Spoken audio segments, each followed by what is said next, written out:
Oh,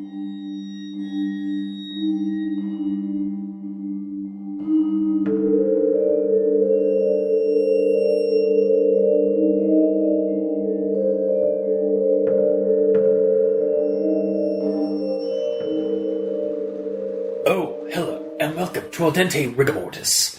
I'm Review Cultist. I'm Mikey, the East Dancer Evil. And I'm the Gamer in Yellow.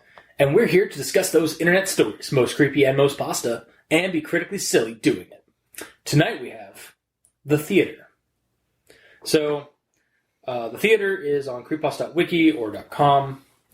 It's by anonymous, it's by an anonymous poster. Mm-hmm. If there's Joe. Joe, the theater douche. No. Oh. You win. That would Should have brought him on for this one, though. Yeah, maybe. We did blow him away with a Dirty Harry's gun in the Mythos Busters. Oh, yeah, that's true.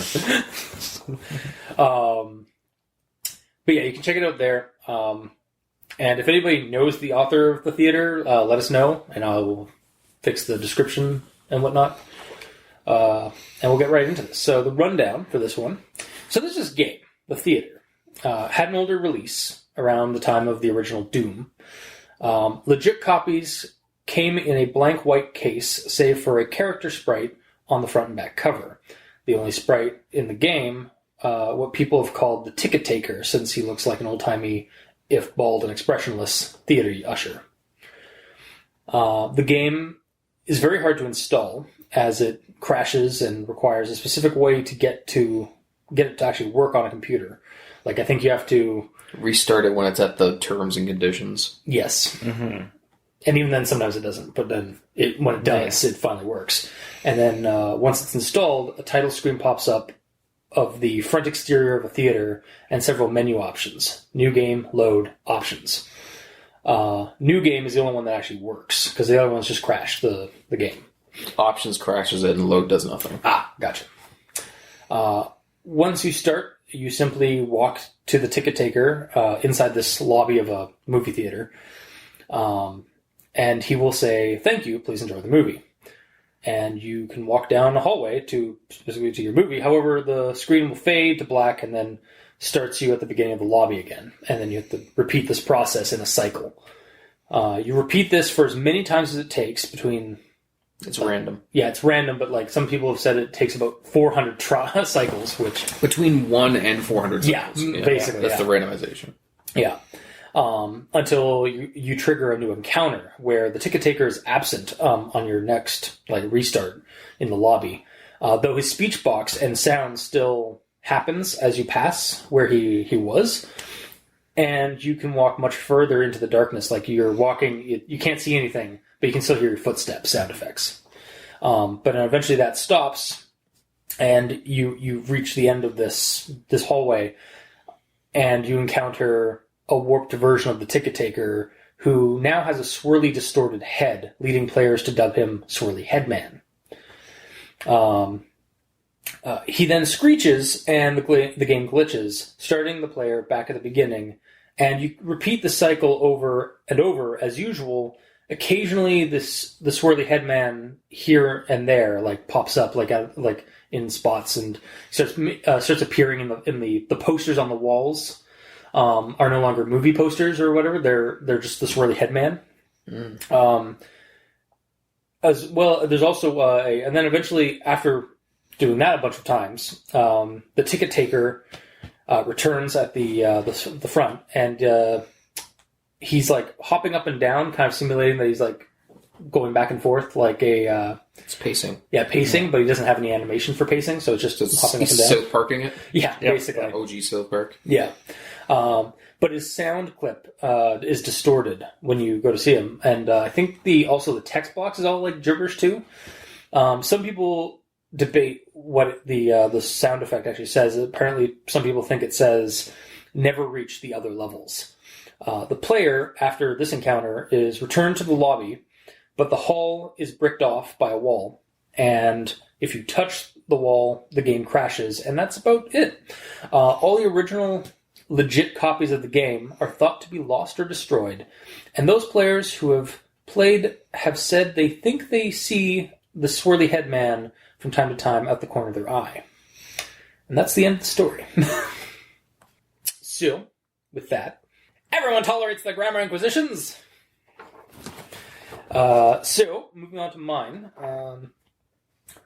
Today, if you ever find it, it's only available on crappy bootleg CD-ROMs, which, more often than not, don't even actually contain the game. So, nitpick that that was a little long, like the way, because there's just basically just a bunch of commas in that one to like break it up, and also like maybe just add a period after like CD-ROM or something, just to try to like make it a little bit shorter, a little bit more like succinct. Also, perhaps just use even or actually, but not both. So like it says, I had that too. Don't even actually contain the game. It's like don't even contain the game or don't actually contain the game. Mm-hmm. I believe the next sentence starts with even, so maybe use actually. I think that's what when I was reading it, there was like it was a double even. I was like maybe just use actually or something. Mm-hmm. Yeah. Anyways, most people who have claimed to owning one of the original CDs say that they figured out how to install the game by simply rebooting their computer on the licensing agreement with the disc still inside. Then they are prompted to press I agree on startup. Then they continue with the installation. And then then is a similar word to and or but, and you generally don't want to have it repeatedly at the front of a sentence, because it just kind of becomes like, again, and then, then. It's like a cheap way to do it. Yeah. So, the next one I have here. If a player supposedly manages to find to what they believe to be the wrong be a working copy, they have said that the installer window will freeze and stop responding before you can click your first next, but they do also say that their PCs do not lock up, and it is only the installer that freezes. Bit of a run-on sentence. Also, that second two at the beginning there doesn't need to be there. Like it's if the player supposedly manages to find to what, like just has to be like manages to find what they believe to be. Yep. The sentence right after it, this quote, also starts with no capitalization. I noticed when I was like going through this one, I was like, oh, that needs to have a capital. There's a period there. Are you sure it's a period, not a comma? I did look. I did zoom in and double check it. Enhance. Zoom in. Enhance. Is there a little tail there? No. Cool. And if it is, then it needs to be a period because that's a long ass sentence regardless. Well, you see, it's actually one of those phantom commas that only shows up as a comma 1 to 100 and some odd thousand times, because, to mess with this, because, I mean, to play the game, you might get the scenario 1 out of 400 times. Okay. I wondered where you were going with this, but wow, you brought it home. Yeah. Just damn. I was actually going to ask you, Gamer, it's like, do you understand what he's saying? I'm glad you went somewhere with that, because I was very confused for a while. All right. My next one. This is a bit of a nitpick, but what isn't known in grammar inquisitions? Ones that are clearly wrong. Yes. Well, sometimes we do have a lot of nitpicks. Like yeah. We have a nook for a reason. Exactly. Yeah. And we constantly fluctuate. It's like musical chairs into the nitpick nook. Mm-hmm. The title fades in, and then the 3 menu buttons: new game, load, options. And that's the end of it. Like that's the end of that sentence. So I feel like it should say new game, loads, and options. Oh. Not just a comma and then options. Because it's like, that's why you use an and on the last one, so that it feels like a complete sentence. Mm-hmm. Like it feels also, like would you colon before the list as well? It's done in it's actually done in they don't even use they use the singular quotation, Yeah. Number. I don't know. I'd honestly probably use like a semicolon or something, just like Because it's a list, right? Yeah, exactly. Yeah, it's a quote. I think that was Yeah, your no, pick. likes it. No. I think that. Oh no. Okay. No, I'm just finding more as you're reading. That's fair. Alright. The original players of the game say their bodies immediately froze up and their stomachs churned. They saw the sprite, which has been appropriately named the Swirly Head Man. You need to add an as after churned. It's like, and their stomachs churned as they saw the sprite. Because as it is, it's, and their stomachs churned, they saw the sprite. Yeah. Yeah. From seeing the sprite. Exactly. That one worked as well, yeah. And that's my grammar positions. Because that is also supposed to be past tense, because it's talking about something that happened. Yeah. So, Mikey, what do you got? I have one front butt. Oh, man. Wow. Wait, really? This must be a really good To story. be fair, they did also have a lot of bets at the beginning. Yeah. So, Yeah. And it's literally the last sentence. hang on, do I actually? Yeah, I think I have that one. Yeah. But sorry, I'm not gonna steal your thunder. You say it. But the creepiest part is the fact that all the original players of the game claim to occasionally see a brief glimpse of the swirly head man out of the corner of their eyes. Yep. And I will probably be repeating that sentence at the end of my actual thoughts. All right. Everyone's looking at me silently, so I guess it's my turn. I guess that's what that means. I was actually just like, I was getting ready to. I was getting a nice segue. I was getting ready to. I was like putting my pages in order. Sorry, gamer. What do you have next? I have nothing. Sorry, I have one. Well, one of them was already talked about with the actually and the other one. What was it? What was the two? And then? Even and actually. Okay, yeah. That one. Yeah. But the other one is soon after. It's in the middle of a paragraph.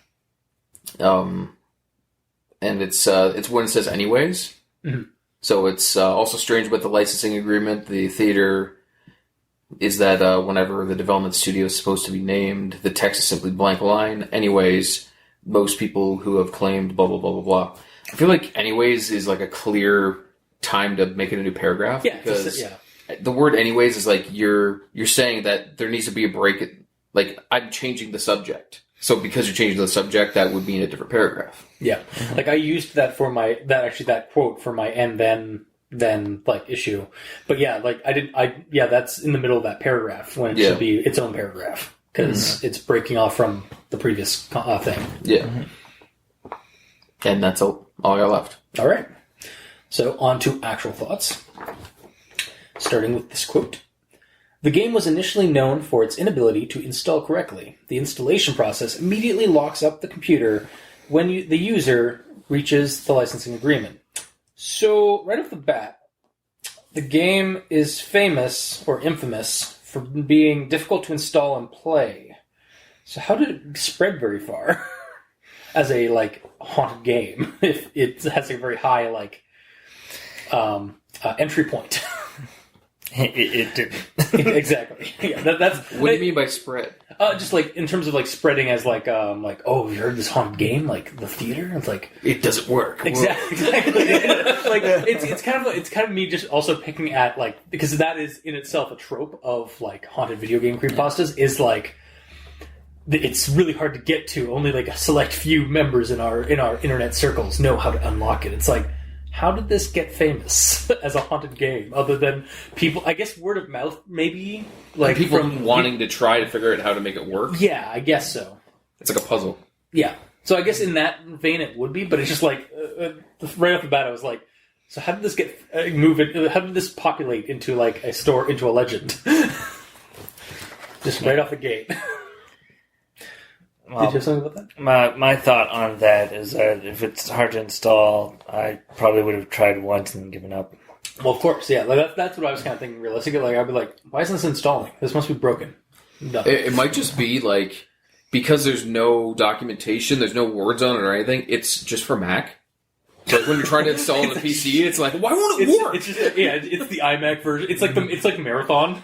It was the Mac version of Doom.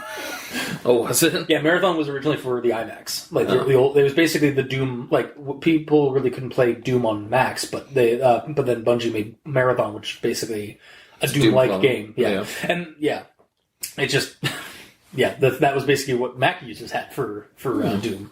Mm-hmm. I was not aware. Mm-hmm. I only know that because of the making of documentary of Halo 2. Oh, okay. that came with Halo 2 Special Edition.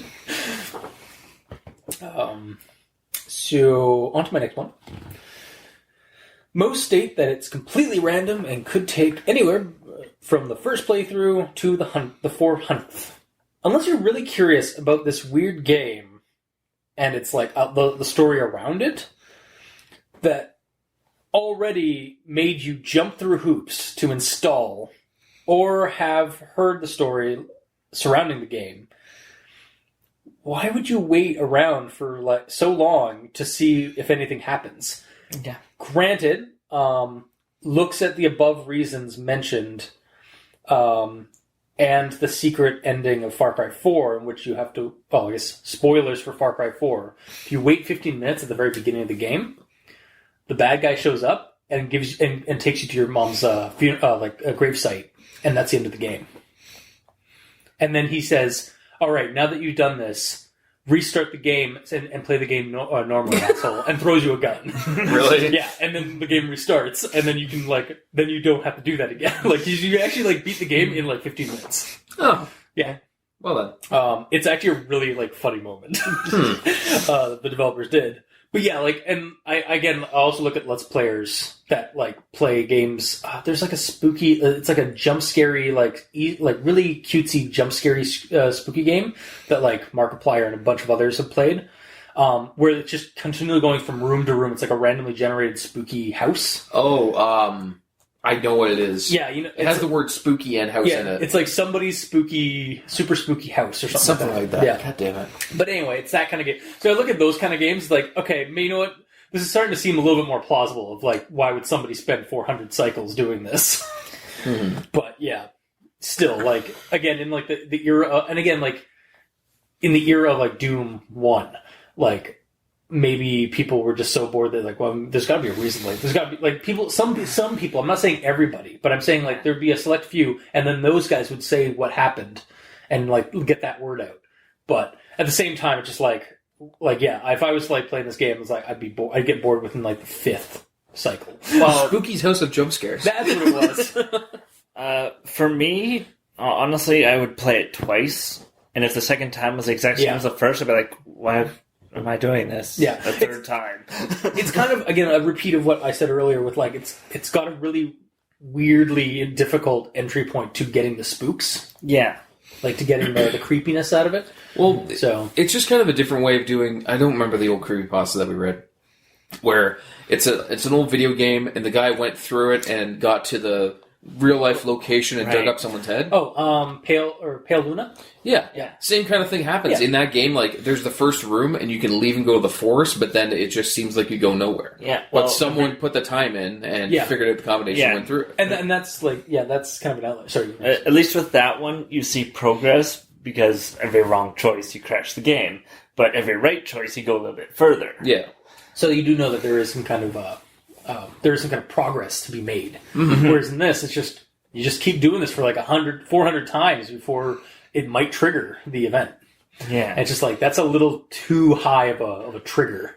Mm-hmm. You'd think that it would maybe be 1 to 20. It is also a legend being told, so that could be a gross exaggeration. Yes. One guy being I had to go through this 400 times. He's probably 10. Yeah, exactly. Yeah. All right, so on to the next one. Nothing happens as the swirly headman stands before them. So, in regards to swirly headman and his actions in the game, this is basically a Doom clone version of the Slender game, with Slender Man popping up, but outside of some jarring, or he just keeps popping up, the Slender Man or swirly headman, but outside of some jarring sound effects and restarting your game when he catches up to you. There's nothing nothing really else he does. And the goal is to not look at the swirly headman, because apparently if you do, like, people get, like, weird feelings and, like, want to turn away kind of naturally. It kind of loses its fear factor really quick when you're reading that in a story. Like, I could see that being a little bit more immersive or a little bit more creepy in a game version. Because I played Slender, and, like, if I was to tell you about Slender, the game, out without showing you the game itself, it sounds kind of stupid, or it sounds kind of like lame. But if you play it, like I've been like, it's been nerve wracking, and like there's a bit of anxiety there when you're like playing that game, because like you get that sense that you're being like stalked or haunted by something. So like those games work in the medium that they're in, but they very seldom work as a written medium, like describing it, unless you do it really well. Or if you build up the atmosphere, you build up the tension to kind of get the reader in that mode. And unfortunately for me, the story really doesn't when I think about it. So, and then the final quote, like you said earlier. But the creepiest part is the fact that all the original players of the game claim to occasionally see a brief glimpse of the swirly headman out of the corner of their eye. And you see, this quote here, this should not be the end of the story. This should be the main focus of the story. Go into more details about how the swirly headman begins affecting the players outside the game. Otherwise, it's got a mildly interesting premise, but it's almost too enigmatic and hard to access for a creepy haunted game. Yes, I love stories that tackle fear of the unknown and don't give you a whole lot of descriptor on certain things. And there is a lot of unknown in this story, but there's almost too much for me, even. Like, my threshold for, like, loving the unknown, like, and, like, not knowing enough has been reached in this story. Moderation. There needs to be more to this game. Early, it mentioned the character going down a hallway and anticipating getting jumped or something, and that's good, but not enough to keep the story going. Like, you need to add more details about that. You need to build up the atmosphere of the story. You need to maybe describe the lobby of the theater a little bit more. I'm going to get. I mean, it says at that point it went pitch black. I don't know if that means literally pure blackness on your screen, or if it's just really dark renderings. Yeah. But I mean, even in the lobby, like, make the lobby like seem kind of like creepy and unnerving, and then like when you get into the hallway, like maybe it just fades to black, and then you reboot. And then, once you go in and it doesn't fade to black and restart you, and you're still going down the hallway, maybe if it's just muted, or like if you, some people have like dialed up their brightness or like dialed up the brightness of their screen or something, and they can see a little bit more. Yeah, it doesn't really clearly say if it just says pitch black, but I don't know if there's actually still hallways and floors that you can see. Yeah. Or if it's just the fact that it went black, but you can still hear your footsteps, so you know that you're still moving. Yeah. And I mean, like, again, if you're playing that game, you would be getting that anxiety and stuff because you know that you're still moving because you can hear the footsteps, but it's completely pitch black, and then you're like wondering if something's going to jump up at you. I can get that. That's actually part of the story that I actually liked, but it was mildly done in the story, and it wasn't enough for me. Like, there needs to be a little bit more like tension building. And that's kind of the problem with the story's like framework, is that it's being told as a legend. Like, it's not being told. It's like happened to a friend of mine kind of thing, rather than like a first-hand account or even a third-person account of somebody playing this game. We're actually just being told about this game. We're not being shown the game. So, like, because it's so far removed, anything that's said could be an exaggeration or stuff that actually doesn't happen. Yeah, exactly.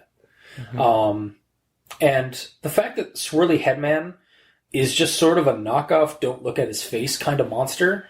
Is he really? He kind of reminds me of Slender Man from like the Slender games. Like, okay, but I don't know where you're getting this focus of don't look at him. Oh no, like it says in the story, as you when you go to look at the posters and stuff like that, and it's him. Like the players, like, their knee jerk reaction is to look away. I thought. Because you get like that like brief like glimpse of him, and then there's like a short like sound of like a screech sound or something like that. Swirly Headman posters cause them to immediately turn their character's head away from the posters and approach the ticket taker. Yeah. So yeah, it does have kind of that like don't look at it kind of monster. Like, again, like it's a common like creepypasta monster type. Like, you don't want to see it. It's like a basilisk kind of thing. You don't want to see any monster. They're creepy. Well, yeah, but I mean, some monsters are, like, again, like, if you look at them, they're like the Gorgon effect. You don't want to, like, look at them because otherwise you get, like, that's where, like, they infect you, or that's where they get the fear out of you. I'm just saying, it's, for me, like, this one just kind of felt like it needed to be more than just, like, pop up and show up, especially in the game. Like, otherwise, what's the point? Like, it's interesting that it was stalking them. Again, like, I liked the part at the end where it, like, kind of hinted that, like, the Swirly Headman's, like, popping up to the players in reality, but I want more of that. Mm-hmm. Like, explain this in the game, and then go into some accounts of the aftermath of playing the game. Mm-hmm.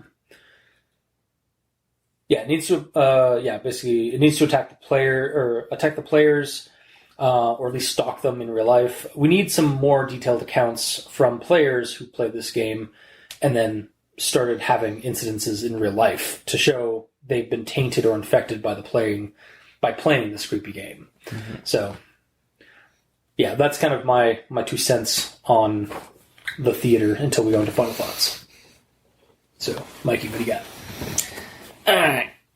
So, the issue with the installation process being incredibly stupid is that this happens in DOS era. Yeah. So, you can install things from CD in DOS relatively easily without prompts and... Wait, it's talking about terms of service and shit? Yeah. Was that even a thing back then? Maybe in Windows 3.1? I don't know about that. Did you guys read the comments for this one? No. They were either 10 out of 10, like, would read again kind of stuff, or this is the stupidest story I've ever heard, and I think I saw a few that were, like, picking away at the technicalities of the story of the game. Anyway, so, to put it into perspective, I used to have a DOS CD that came with over 650 games. Nice. And you basically put in the CD, and then you'd have to select the game you wanted to play, and then play it. So, and that was relatively easy for someone to do, and you don't need the whole install thing, because it's just running from the CD. But can every single DOS game run from the CD? No, but you install your it. argument is invalid.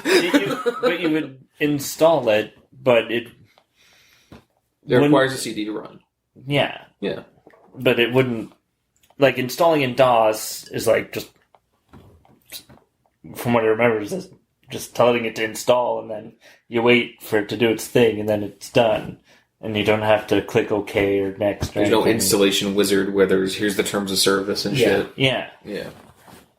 Yeah, see, I feel like I recall playing Doom and, like, those kind of games, like, on our old PCs and stuff like that, but I don't recall, like, how... I remember vaguely, like, some of the installation issues, but, like, again, like, that was, like, years, decades ago. So, like, yeah. Now, again, taking it back to the reality, on the CD, there were some games that if you played them, would lock up your computer. Okay.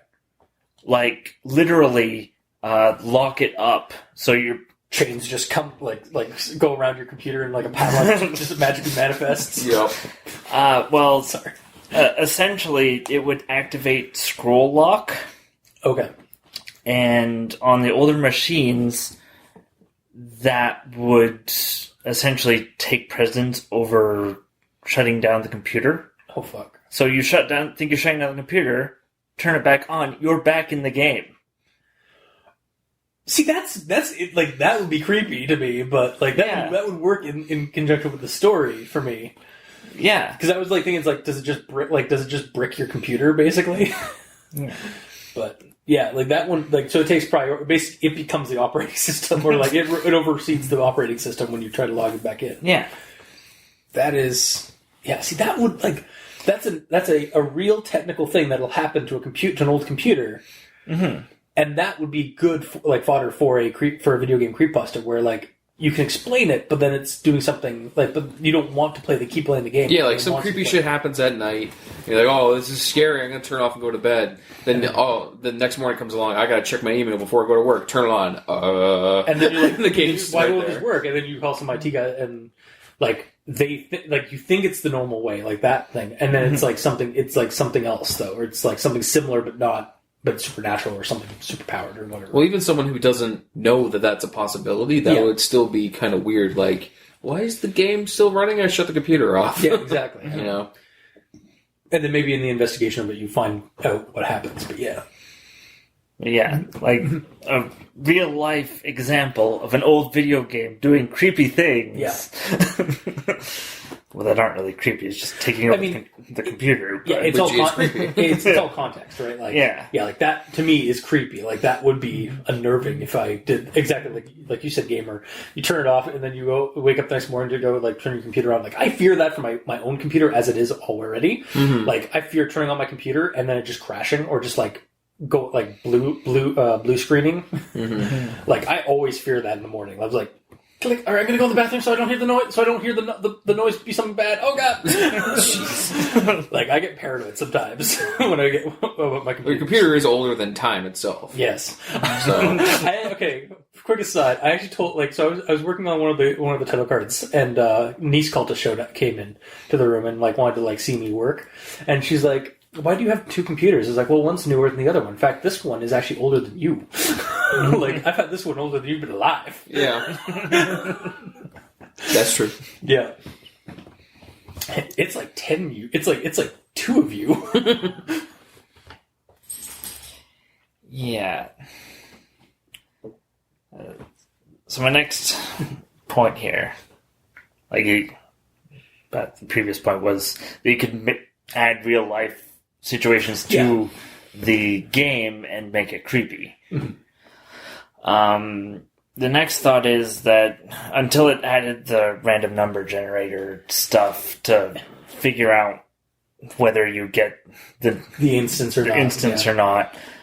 I was honestly thinking it'd be better if it was more like Stanley Parable. Yeah. Where it basically is, if you do the same things, the same things happen. But as soon as you deviate, then it starts changing. Mm-hmm. Like if you walk directly to the ticket taker, it just resets the same way. But if like you take a second to look at one of the posters and then go, and it changes, do something else. Yeah, like then it shows that you can influence it. Mm-hmm. Like not even you don't even have like I was thinking right before you said like you just like look at it. Like I was thinking of just like going over to one of the posters and like clicking on to see if like there's anything clickable about it. That's what triggers it. But yeah, even just like having your character like not even beeline, but just look over, and that's what triggers it. Well, it's just literally because like if you look over, you're stopping for a second. Yeah. So there's the one instance where if you just immediately go, like time based. Yeah. And then there's like a different time based one, a different time based one for even longer. And then there's one if you click on that one if you click on that one, like. And they're all different ones based on how long you take as well. So there's lots of ways that you can program it without it just being completely random. Yeah. Mm-hmm. Indeed. Yeah. So basically, if this was more like Stanley Parable, it would be enjoyable for me. That's fair. Like, again, like Stanley Parable in itself can like. If you're in the right mood, that could be kind of creepy as well. Like just some of the endings are weird as puzzle, anything. Yeah, like these puzzle platform or like not puzzle platformers, the problem solving platformers like Portal and stuff like that. Like they can have like a creepy instances in them. Yeah. All right. So my next point is the swirly head man. What about him? It's literally a 2D sprite with a swirl for a face. Yeah. Yeah. Looking at that, it's like, how is this scary? Because to me, it just like an emoji swirl for a face. I understand. And it's 2D Doom-like graphics. Yeah. I think it's less. It's less that he's scary. It's what he like the screeching, like which is a jump scare, a tactic, and. It glitches the game, and then you restart, and then you're like worried about seeing him again because he was going to do the same thing. He was going to jump scare you. So it's kind of playing off the visceral horror in that the jump scare, like cat kind of thing. Mm-hmm. But it's again very superficial. Like he could look like anything. Yeah, again, get he could the be same Slenderman. He could just be a blank-faced being. And again, like there's some kind of like, as much as I love Slenderman, unless Slenderman does something or is more inhuman than just being a tall guy with a blank face, what's scary about him? Yeah. Like it's the same kind of thing with Swirly Headman. Like it's just an usher guy, like a ticket taker with a swirly head. Mind you, that would be unnerving if it wasn't pixelated. Yeah. Much like it would be unnerving if I actually saw Slenderman at the corner of the window. If I saw him in real life, I'd be terrified. But you haven't? He's been behind you every single recording. I thought you'd bring him in every time. No. Oh. Okay, so yeah, yeah, it's just my problem with him is the fact his name is freaking stupid. Well, yeah, it's not scary. Yeah, the Ticket Taker's a better name. Honestly, yes, I like the Ticket Taker. Yeah, more just a better name. Yeah, Swirly Headman. It's just like so. Did you get too many swirlies? Like that's what I think of. That's honestly what I think about when I think of Swirly Headman. It's just like a guy who got swirly too many times. Mm-hmm. Yeah, and now his face is swirled. I mean, it would be swirled on the top of his head, though. No, that's how bad it was. He got swirled the face. Oh, he got face swirled. That's the worst type of swirl. Yeah. Mm-hmm. But, I mean, like, the imagery could be creepy. Well, think about it like this. If it's modern day, take an image of a ticket taker, like, realistically rendered and everything, make his face turn to goo, and then put a ladle in his face and stir it a bit. Actually... So, like, everything would be kind of mixed around. It would be weird looking. I've actually so it's Scary Movie 3, I think? The one where the Ring and the Grudge were, like, the main focus of the parody. I don't know. It doesn't matter. There's one where there was they were showing the main character an image of, like, oh, look, like, this is what, we took a picture of Jordan, and then, or, like, whoever the name is, some dude, and, like, in the photo... It's a guy with like a swirl, like his face is all swirled over, like distorted like that. Actually, exactly like Swirly Headman. And then she like, oh, there he is now. And you look over to see him, and he's actually that way. And he's just talking to people like as if nothing's problem. And it's like, and they're just basically treating it like it's some kind of like affliction he has. Oh, I see. All right. And he's like drinking a tea and just like his face is completely swirled like that, like you with gaps and stuff. Yeah. But yeah, it's just like.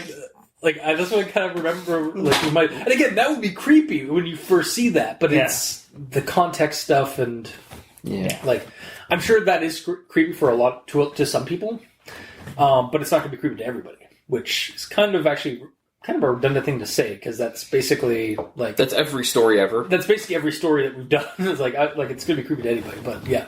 Mm-hmm. Yeah, so that's my thoughts until we go into final... Alrighty. So, my first note I wrote down is about how that's not how installers work. Essentially, if the installer freezes up like that, and then you restart your computer, that wouldn't continue the installation. No. It would just restart your computer. Yeah. Unless it's one of the situations where, let's imagine this is happening in modern time because it's an installation wizard with a term of conditions, okay? Yeah. You're installing something, and then it freezes. It freezing is it trying to show you the prompt of please restart your computer to continue installation. Because that happens with some things. Yeah. So if it's actually trying to do that, but it's not displaying the image, then you restarting the computer would continue the installation. Yes. Yeah. So it's possible. It seems like the... if it wasn't on DOS. Now, this story was written in 2010. Yeah. Or at least it was posted by the anonymous user in 2010. Mm-hmm. So, it does have some. It's like it's blending modern terminology and and procedures. Yeah. With and then using the aesthetic of DOS is like an ancient tome in horror things. So or it's like now people using 8-track and 8mm tape as the new horror medium. It's like DOS is the new horror medium for video games because it's old. It's creepy. Yeah, I mean, yeah. I think it would work better if it wasn't a game made when Doom was new. If it was just a new game that came out in a Doom-like style, Like a retro style. Yeah, retro clone. Because then we can't complain about the installer Exactly. Yeah. Yeah. in terms of conditions and all that. And I mean, there is actually several groups of people in the gaming community and in the like on the internet and stuff like that love. There is a thriving retro game community. So like that would be a good like seed or a good setting for this kind of thing to like manifest. Mm-hmm. Mm-hmm. And then moving on to the gameplay. Mm-hmm. So the game is essentially PT simplified. Yeah, no, I didn't think about that until just now. Mm-hmm. I was caught more on the Slender Man stuff. So yeah. I haven't seen. PT is essentially there's this like. Is it a square? It's basically a square hallway. And you start here, you go around, and the creepy shit happens. You get to the end, and you pop out again, but like different shit happens. And you just keep going around until you can leave. Yeah, PT was that Silent Hills trailer. Yeah, but like a lot of shit happened. Like in one of the side rooms, there's a bathroom with like a baby fetus in there. Yeah, and stuff like that. It was weird. Occasionally, like a creepy ghost woman would you'd like be in the corner of your eye. Like it would trigger each cycle would have slightly more and more creepy things happening, or like there was stuff on the radio that was constantly changing. Yep, and like there was there's like basically a shit ton of Easter eggs they tossed in that prompted in different cycles that you walked through. Mm-hmm. And it was actually like people were really pissed when it didn't become a thing, and when Konami closed it, took it off the market because people loved that. So hell, people loved PT so much. An actual indie game came out that emulated it. Really? Why would they take it off the market? Because it was just a trailer. It was just a trailer for Silent Hills, but then like it was a demo. It's playable. Yeah, but then they realized, but then the game wasn't happening, so they just got rid of it. No one I think it was just like because like the game it was intended for had been closed, so they don't want to be reminded that it's a failure, kind of. Yeah, they didn't. But there is, if you want to play something like that, there is one I can't remember. Future Me. The game Past Me was thinking of was Allison Road, which has been cancelled recently. However, other games such as Visage, The Park, and Layers of Fear, and so on, those kind of games draw heavy influence from PT. Thank you. And yeah, basically you go into like this house looking for your daughter, and she's missing, but you basically walk around the house, and then like you restart, and like creepy things start happening over and over again, kind of thing. Yeah, it is very PT-like, but not in a good way. It's so simplified that there's not enough happening. Yeah. Mm-hmm.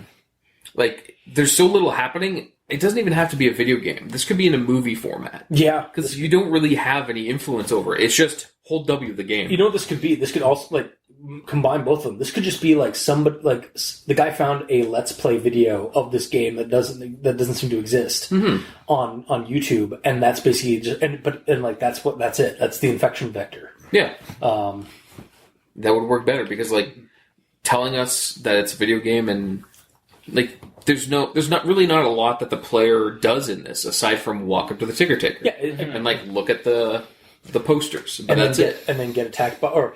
Not really even get attacked. Get caught by the by the swirly head man. I almost said slender head man. Yeah, he almost said But again, like that, and you know what? Again, it's one of the problems I have with some Slender vlogs, and like some of the ones that are more like they kind of miss the point of Slender Man, where they just make it's like Slender Man, ooh, booga booga booga, like you said. But it's like that's all they do. They just have Slender Man pop up, and he doesn't do anything, and. That's like Slenderman does do things. He just does things very subtly, and that's what's creepy about him. And he's a maybe he's actually doing things, but it's so subtle you're not catching him. Then I know. Like, I mean, like or maybe he's not actually doing anything, or somebody just missed the point of what makes Slenderman creepy. It's not the appearance, because Slenderman as a being is not supposed to actually be creepy. He's actually supposed to just be innocuous. Like he's supposed to be the everyman. Like he's really not though, because he's so fucking tall. He's trying to be though, okay. And again, like in the original lore, like by Victor Surge, Slenderman actually appears as a normal person. It's only in the photos that he appears as Slenderman. Oh, really? Yeah. Otherwise, he mentally like makes you think that he's like a regular guy, like he's basically a G-man kind of character. Do they ever refer to that in other In some, actually, in Marble Hornets, They say, like, who's that random guy? Yeah, when they had the camera on Slenderman, and he's clearly wrong and weird, and Alex is walking toward him, he's like, "Hey, can you get off the set? We're filming something now." Oh, Like it's actually, I didn't catch that. there's actually like parts where they just don't really see, they see some other face, so they see a very bland face that's so forgettable that they can't recognize it, and then you realize in the video it's because the video is the non-subjective observer. It's an objective observer, like it does an unbiased observer. That's what it is. It picks up the truth, basically. But anyway, that's Slenderman not stuff. this. That's not this. Sorry. Either way, getting back out of the simplification of this in regards to how it would be better in a movie format. Personally, I think it would be creepier if this was a movie format because, for example, if it did it on VHS, because it would be randomly playing scenes from the VHS somehow. Yeah. And then it can lean more into the supernatural because of how the fuck. You can't do that on VHS. I'd say even going further, like go one step further in terms of like the medium, Like a film reel. Betamax. Betamax. Or Laserdisc. Hell, no, it's a disc. You could track. Okay, fair. That's fair. Can't be Laserdisc. Betamax, or 8mm tape, because like people were still using like those in the 80s and 90s, or in the early 90s when Doom came out. Yeah. If you're going to make it like that Doom era, like the Doom 1 era, people were still using Betamax. People were still using 8mm tapes and stuff like that. But if it's a VHS, then it could, like, at the end of the game, it eats the tape and it's like spewing tape out everywhere, and the tape becomes alive and grabs you and chokes you. Exactly. Then you just have a celluloid golem. Yeah. Oh god, it's the celluloid that walks! Hell yeah. I kind of want to make that a creature now in a game. The celluloid that walks. Just use the worm that walks template from like Lovecraft, from Cthulhu, or like or any of the games that we play in, and just replace the worms and the vermin with just celluloid tape. Yeah. I can see it. I might do that. Because, like, me just It'd be using... really flammable, because celluloid's really flammable. It's fine. That's just the way it is. But then but even if you burn him, then he becomes a smoke monster. Yeah. There's other ways to do it. Yeah. Be like, even me just in real life playing a VHS, it's like, are you going to eat this? Like, there's a fear of the VHS being destroyed, just it being VHS, because that's the way it is. Yeah. I think that is actually a really good idea for like blending or like transferring the medium, but not like, and to make it like a little bit more like antiquated or creepy in that way. Yeah. And that's weird for me to say for it to not be a video game. But no, because that's how Got the that's how gamer bland, that's how bland this kind of like the premise of the game premise of this is, like the gameable premise. Yeah. Yeah, it's just There's not enough of a game. Yeah. So either make it a movie or make it more of a game, essentially. Yeah. So, moving on. The ending. I appreciate it being partially brought into the real world, but that's pretty minor. Just being glimpses in the corners of the player's eyes. They could just be imagining it because they've been traumatized by it. Yeah. Like PTSD situation. I was actually going to ask, did you get Ben Drown vibes from that? Because I kind of got Ben Drown vibes from like it bleeding into the real world, but I mean that's also a very That's common 100 other ones. Yeah, no, and again, like that's kind of something that spawned out of Ben Drown and other video game creepypastas. It is a trope, but I was like, as soon as I thought of that, it's like this is where the game should start, or this is where the game should like continue on. It was like it starts to fight, and then I was like, that's basically Ben Drown. But it'd be cool. Yeah, they can put different twists on it, though, you know? No, exactly. Yeah. Again, nothing like I've repeated on the show, nothing is original. Everything's a remix kind of thing. Like, you can take the same premise of something that you like and make it your own. So Yeah, just as long as you're not copying and pasting and plagiarizing and all that bad shit. Exactly, yeah. Make it your own. Don't just... As weird as it sounds, don't copy and paste. Copy and make your own. And then paste that. There's a Copy and paste jot notes. Yes. Copy and paste the premise, not the subject. Or not the material. Yeah. So, I don't want that in this shirt now. Copy and paste the premise, not the material. you want everything as a shirt. I do. I might actually. I think I need to start doing some stuff for Redbubble. We do have a Redbubble account now. Well, I should actually start putting stuff on there. Do it up. Like our logo. Yeah. I actually really want a logo of our logo on a mug. Do it up. Get 3 of them. I will. One with the gamers thing. One with Oh, What's your name? well, I don't know. I guess Mikey's would just be like the Starfield. Yep. Yeah. All right. Well, maybe we'll do that. But anyways, Maybe we'll. sorry. Continue.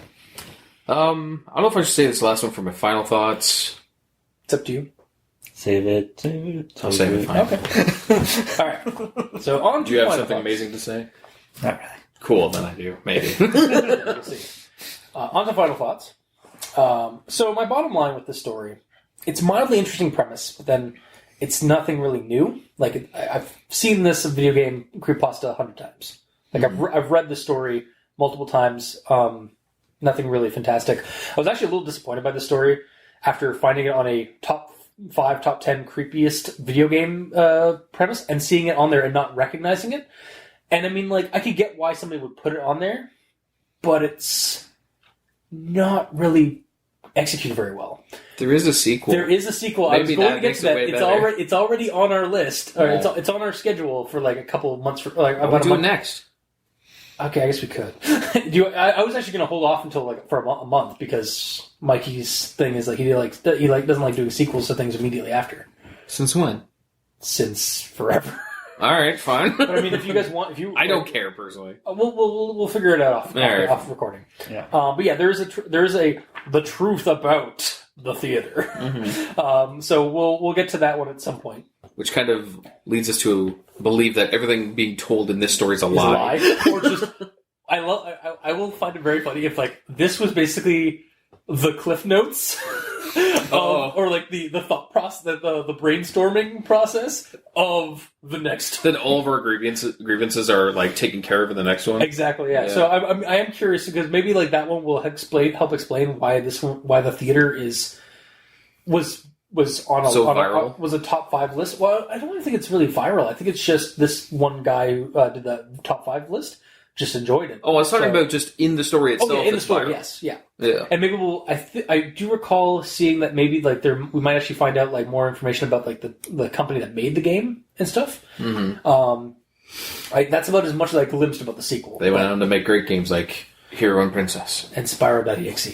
Oh, how dare you! Yeah, they really went downhill after Hero and Princess. Yeah, yeah. They peaked and then Yeah. anyway. So yeah, I like the premise of the story, but it's nothing new. Executed just as mildly, and it's kind of poorer for it. Like, so hopefully the sequel's better. As it is, this story of the theater, I can't really recommend, just because there's nothing really that really struck me in this one.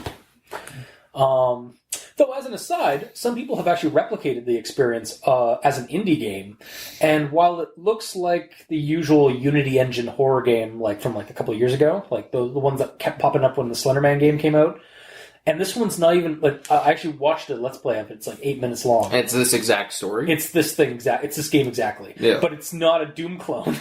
The only thing that's pixelated, that's kind of semi-pixelated, is the ticket taker, who looks creepier than the swirly head man.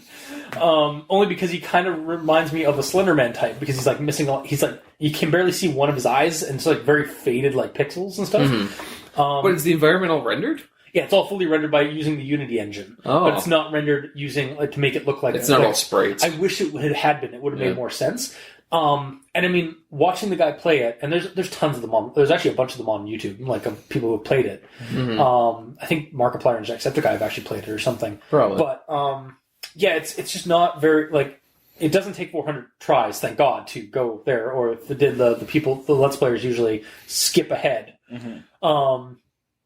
But yeah, it basically plays exactly like the games, like the game is supposed to in the story.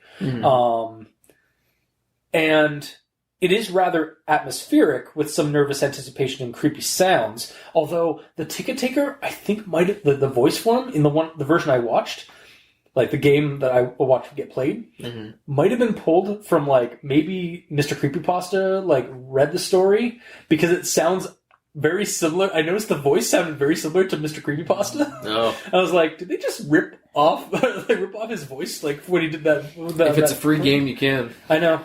I mean, yeah, as long as it's free and it's like not like you're not making a profit on it, yes.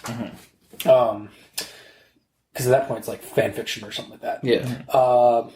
And like I said, yeah, it's rather. There were some actually like watching this guy play through it. It was rather atmospheric and caused some nerves. Like, what's going to happen? Like, how's it going to go? And some of that. At the very least, if you've already read the creepypasta of the theater or like heard about it through our podcast, perhaps maybe, and want the immersion of the experience of like that medium of a game, it's as close as you're going to get to the game in the story. It's actually pretty identical to the game. It's just not. It's not as graphically. It's not as close as I'd like it to be. But I mean, it gets the idea across. Exactly. Honestly, it's probably easier to do fully rendered backgrounds than do all that pixel art, especially if they're just simple walls. Yeah. Well, yeah, exactly. Yeah. And actually, while looking at over a few of the Let's Plays I was of this indie game, I realized that some more atmospheric details of the level, like especially like the lobby area and like that such, would go a long way for the story itself that we're here. Because because we don't get any description really of the lobby. No. But like having the character, like seeing the character play through into the lobby, like the lobby in the game was actually rather like creepy and dark and atmospheric. And I think that would go a long way if you add those details in the story. Yeah, you need to put descriptors to build the image in your head. Yeah. So like I just imagined a stereotypical lobby. Yeah, exactly. Honestly, I pictured the old theater that used to be in our hometown. Mm-hmm. Like with the dim lights and the like the red carpety look and like the movie posters and then that. Mm-hmm. That's basically all I figured. And there's something to say about doing that because everyone has gone to the movies at some point. Yeah. So everyone can install their own personal experience to make it look like that. Yeah. It's the same reason why people use narrative. Exactly. Because you can put yourself in that. Yeah, it's, in those shoes. It's the link syndrome. Where you are. He is the link between player and game. Mm-hmm. Pretty much. But yeah, so I guess bottom line, 100 like for this whole thing, I wouldn't recommend the story as it is right now because it's just kind of blah. Maybe the sequel will be better. And maybe the sequel will go blah. Yeah, exactly. Go blah. Wow, it still makes me laugh. We're just on top of the memes today. Yeah. And if you have read the theater though, or you've like heard of it and like are interested in it, maybe check out the indie game because.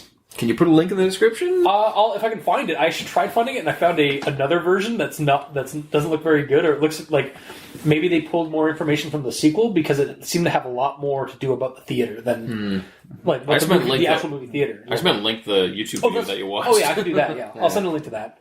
I can't remember who it was that I was watching, but again, I'll put it in now. That was CJU Games on YouTube. Yeah, I'll put it in the description below. So, yeah, that's my final thoughts. Is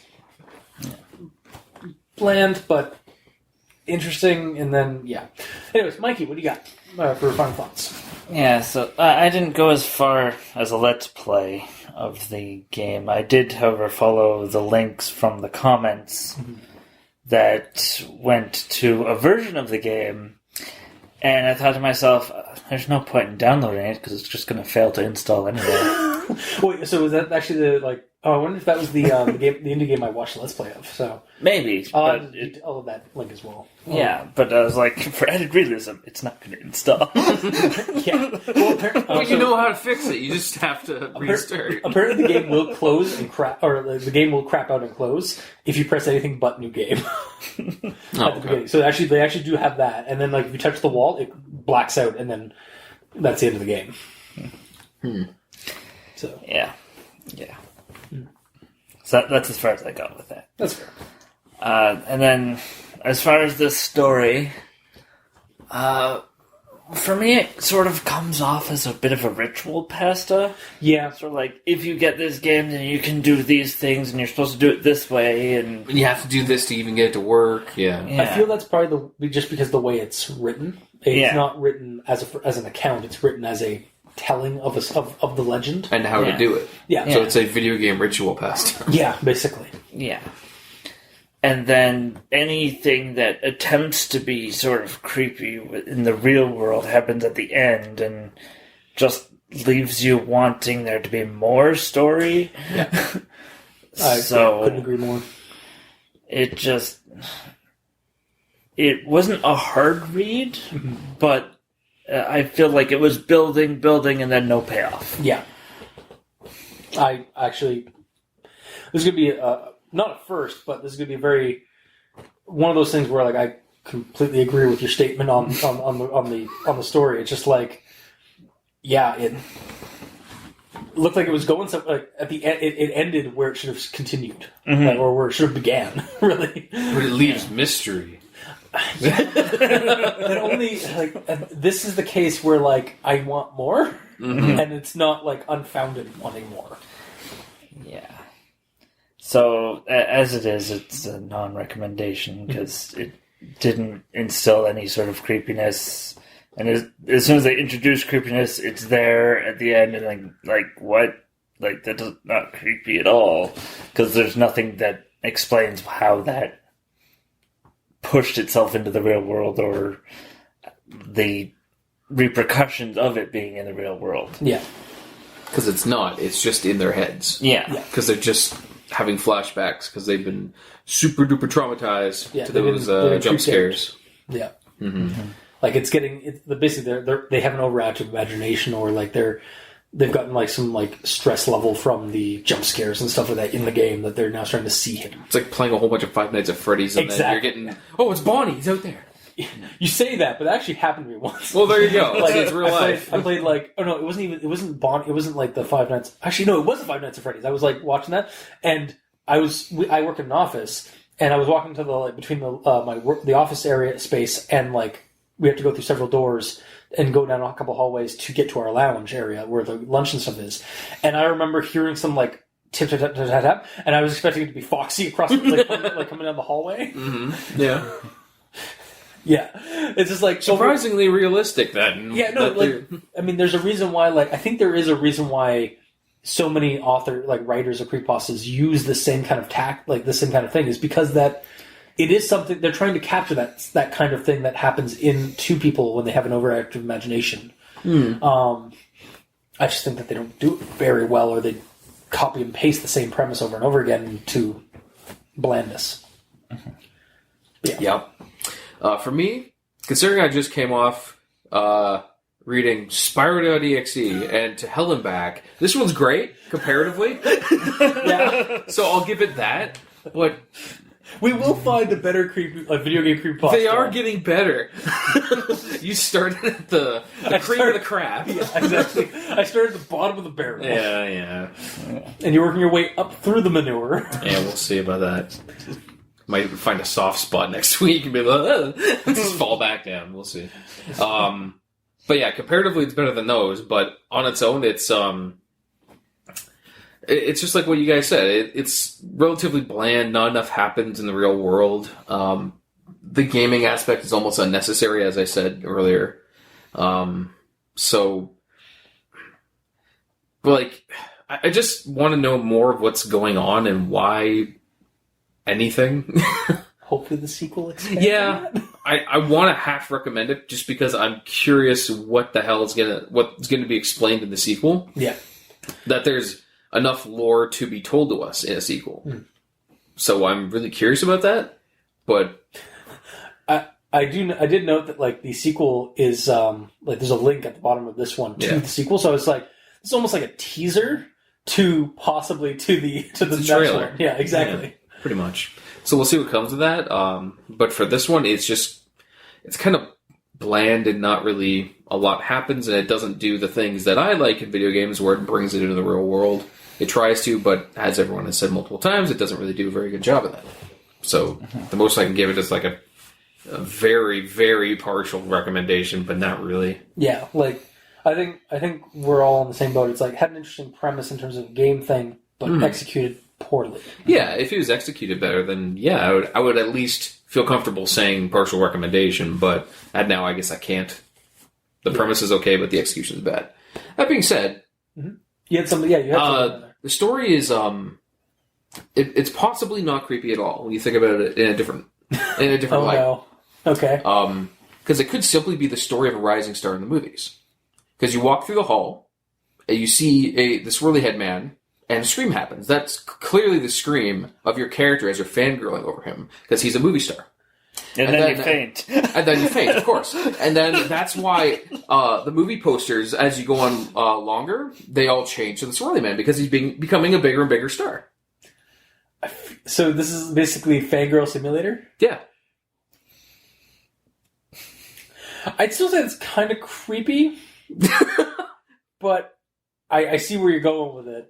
Also, the reason why you keep passing out like right before you even get there is because either you're hyperventilating so much because you're anticipating going to see your movie star, or there's just really shitty ventilation in the theater. Or both. So you just pass out from like lack of oxygen. Yeah. There's actually carbon monoxide coming in.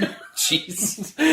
It's actually just a really poorly maintained theater. That's what you just like kill it. It knocks people out before they even get to their movie. Yeah, but they keep coming back for some reason. It's weird. Mm-hmm. Yeah. And then the brick wall is just the swirly head man is on the other side of that wall. It's actually like being just in close proximity, like, oh, it's so close. Yeah, it's like the other side of the dressing room or something. What you see is the brick wall is a metaphor for the 500-foot restriction space, or like that, whatever that.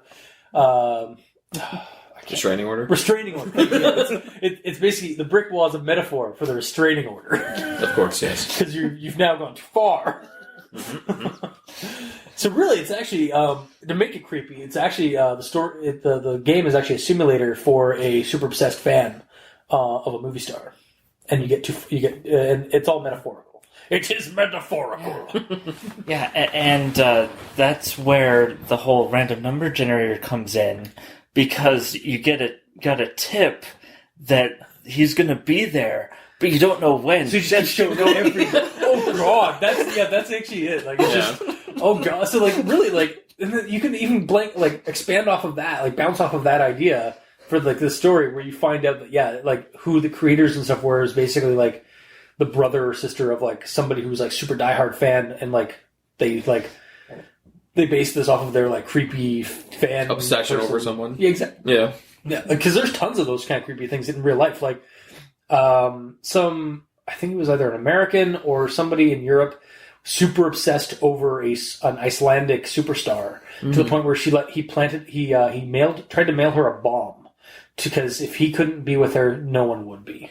Kind of thing. Okay. And like when they found him in his house and stuff like that, like his apartment was just covered with like creepy stuff and stuff. So like when you take fandom to the extreme, it breeds creepy, dark shit. Yes.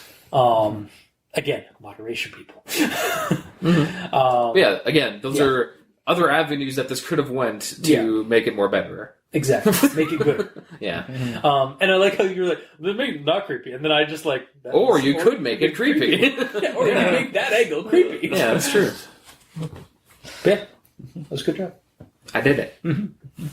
I was worried about this episode. I was. Wait, especially with video games, that was terrible. Am I rubbing off on you? Because you just seem to make that creepypasta better. I guess. Yeah, I guess so. Good job, both of you. I'm getting a little cosmic. Yeah, the stars are rubbing off on you. Yeah. I have like a sweet star tattoo up the one side. Because I'm always sitting on this side of him. So you just have a starburn? Yeah, basically. Like a sunburn? Yeah. All right, anyway. So, if that's it, that was our week's episode. If you like what you heard, or if you didn't, leave us a comment in the comment section below, or if it gets posted, whether it be on Kiwi6, Facebook, YouTube, or Tumblr. You can also leave us a rating and review on iTunes or any other streaming sites. Let us help spread like a virus. You can also contact us on Twitter. Mikey is at the E stands for Evil. The Gamer and Yell is at the Gamer and Yell without the W. And I'm at Review Cultist. And you can also send us emails at aldenterigamortis@gmail.com. That's aldenterigamortis@gmail.com, where you can also leave us suggestions for other creepypastas you'd like us to discuss on the show. If you'd like to help support the show, you can go to Patreon. Look up Al Dente Rigamortis and select the backer tier you'd like to support us at. We have $2 and $5 tier with extra episodes, early access, special content. There you go. Did it. Flawlessly executed. Yes. And to our patrons that are already helping support the show, thank you immensely. You're helping keep those hosting bills at bay, and we very much appreciate that. And to the listeners and authors of these stories and our show, thank you immensely. because without you guys, we really wouldn't have a show. Either your listenership or the stories that you wrote. Your because writership. then we wouldn't have stories to read and discuss.